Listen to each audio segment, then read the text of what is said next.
Hello, I'm back. It's 6:07 p.m.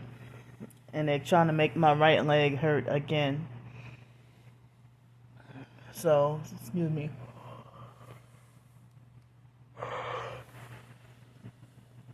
I'm having like mild heartburn, you know. But I tried to drink some healthier drinks today, like fruit and vegetable juice.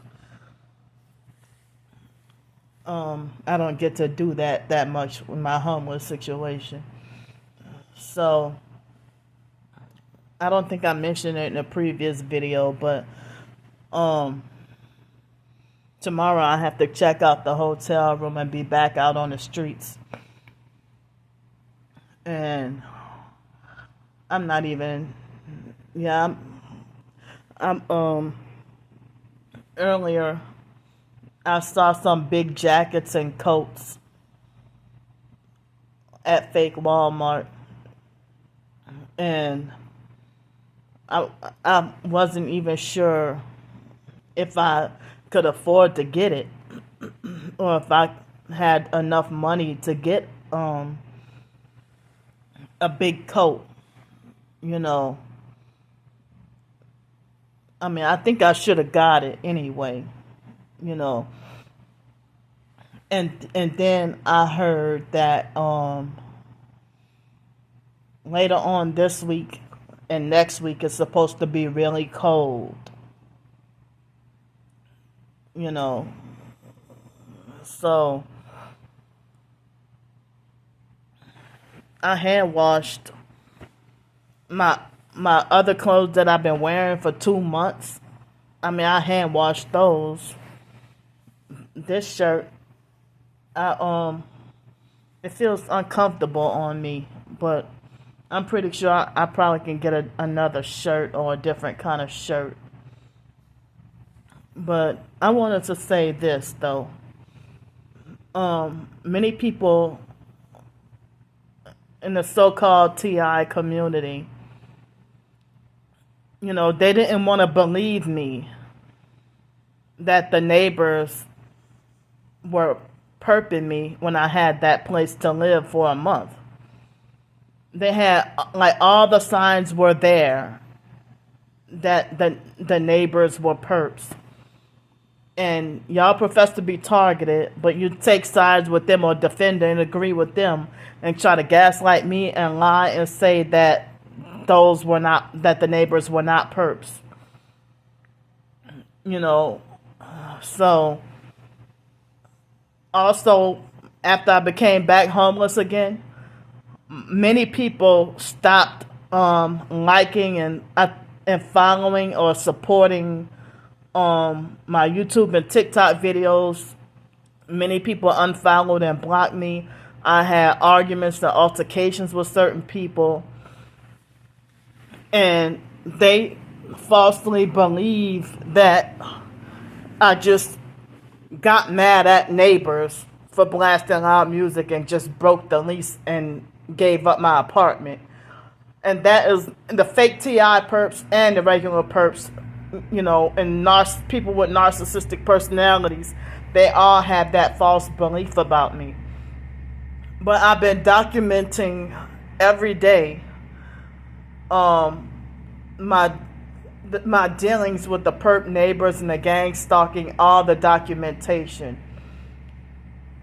And people still have their minds to think up what they want, but I know the truth and I know what happened. I know how I truly ended up homeless, you know. As I said, you know, the police, the housing agency, the police and the housing agency, they sided with the gang stalking neighbors, and the housing lady threatened to evict me and falsely accused me of breaking all the rules for exposing their gang stalking. And then, you know, we had the meeting, and I had to pack up my belongings and, you know, all that stuff that I got out of the storage unit. the next month I had to throw almost all my valuables and everything away. I had to throw almost everything away. And everything had to be narrowed down to one backpack worth of belongings and the clothes on my back. And the neighbors, as I was walking to even turn in my key, they were bullying, harassing, and threatening me. I mean, basically one of the ladies in that meeting was trying to tell me that the perp neighbors had every right to hurt or kill me or do whatever they wanted to me. And that's why they didn't want me filming or recording anything, but they recorded the meeting and they played all kinds of psychological games.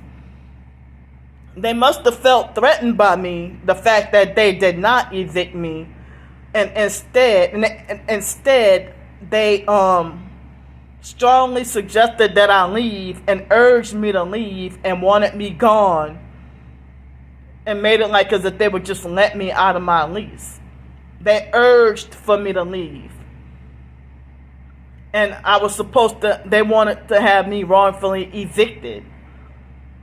And noise harassment wasn't the only complaint. They were hitting me with directed energy weapons, practicing witchcraft on me, following me, and doing street theater, one headlight, arm out the window, making threats at me, trying to, and the police and, the housing people were not going to put a stop. And they wanted to encourage for me to get murdered. The online gang stalkers helped all this happen. And they were threatening me every single day and harassing me on YouTube and TikTok.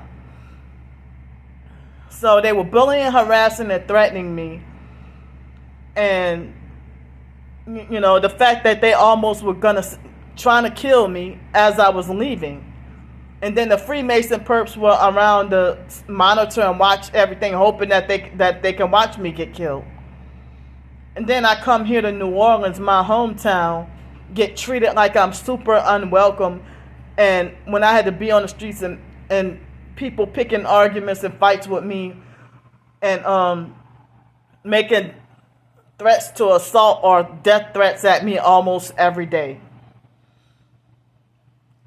So it's not like that I just, or they'll try to falsely make like I'm the one who always picks fights with people and stay in trouble when I'm actually trying to stay safe, filming for my safety and security and exposing the gang stalking that's going on, since y'all want to lie and say that I'm not a real TI and that I'm a perp, and I'm showing y'all what I'm going through.